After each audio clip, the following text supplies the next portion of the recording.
Time for some crusty gas tank restoration. So I got this old gas tank, and down inside you can see it's full of rust and crud, and it gummed up my carburetor. So the plan is to use Evapo-Rust, which actually does work. I'm always skeptical of these kind of products, but this one really does work. So I'm going to have it at different angles. I'm going to pour a couple gallons in it. I'm going to switch it around, try to clean out the whole inside of the tank first.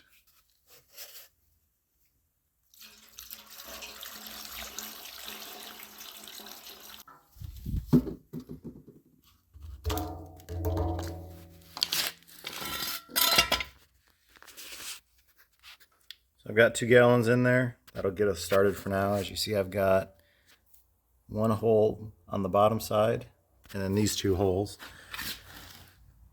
So I'll just do it at this angle. I'm almost up to this hole, and then I'll flip it 90 degrees and just keep rotating it around until I get the whole inside cleaned as best I can. So now I'll let this sit for about 2 hours, and then we'll come back and we'll rotate this 90 degrees and see what it kind of looks like inside. All right, it's about 2 hours later, so I'm going to go ahead and rotate this, and then we'll take a look inside and see how clean or not clean it is.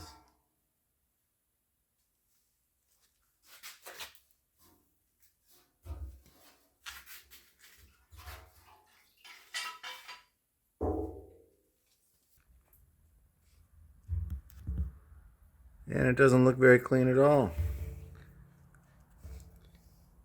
So you can see where it's wet and where it was dissolving. That's probably just a lot of sludge. After we do a few rotations, I'll go ahead and hose all this out and we'll see what it looks like. But there where it's dry is what we're starting with, so that'll give us our baseline. So it's been a few days of rotating and soaking and rotating and soaking, and the inside is looking fairly good.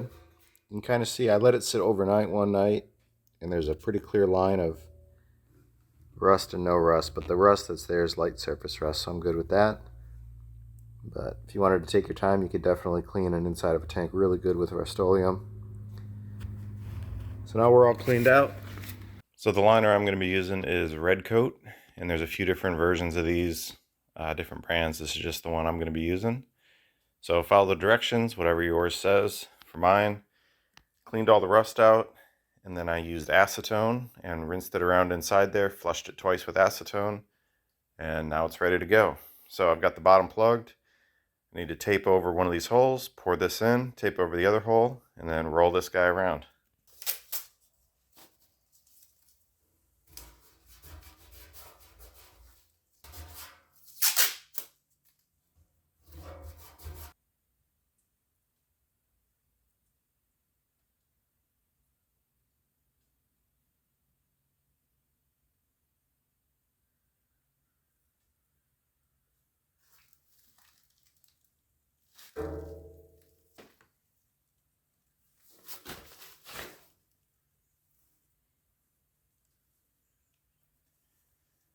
So the goal here is just to get a nice even candy coating on the inside. So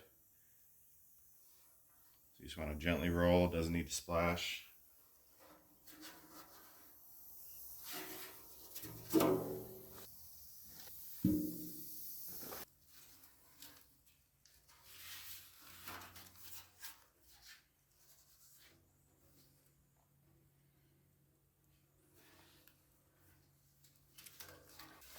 Let's take a look inside and check our progress. Looking fairly well coated inside there. I'm going to roll it around a little bit more and dump out the excess.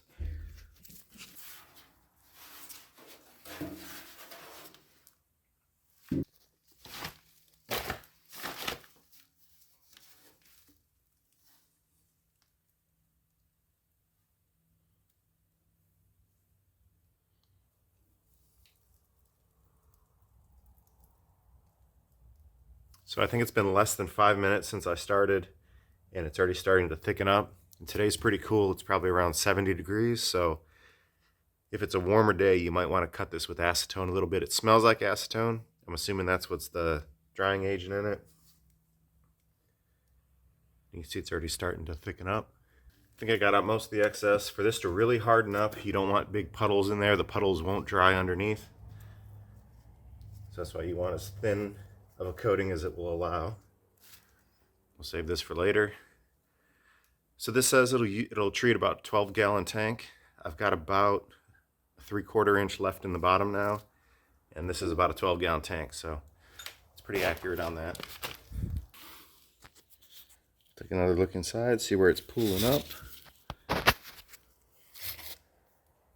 See a little bit of puddling down there.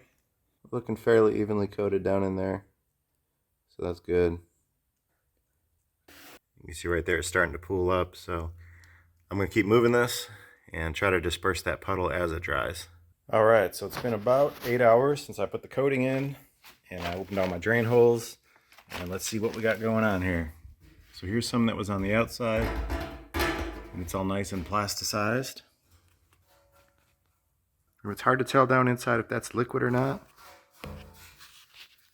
When I reach in, up underneath, it's definitely solidified, barely sticky. So it's doing pretty good. See, I did get more that leaked out. That's fine. It's like a big blister, so the edge is solidified and the middle's liquid. That's why I was saying you want to be careful with getting any puddles on the inside, because that'll happen and you got no way to cure it. So coming out my drain hole here, I do have chunks, and I'll just run a tap in this once it all completely solidifies. So I tipped it on its side, and now you can see that I've got some running down, so there's definitely still liquid in there. So I'll get that spread out a little bit so it dries a little more evenly. I don't get a big puddle in the bottom. So I'll go ahead and do that, and then we'll come back tomorrow. It's been another 2 days. I've been letting the gas tank sit at different angles to try to move around what residue is left in there. So take a look down inside, and you can see there was some puddling. I moved it around enough that it's thinned out and dried. That'll just be in there forever. It's not a big deal.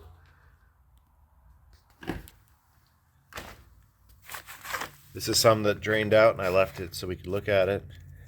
So it's solidified or rubberized, and this is its final form here.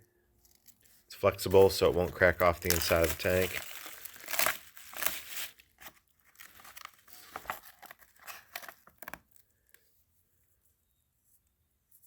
That's the coating it gives you.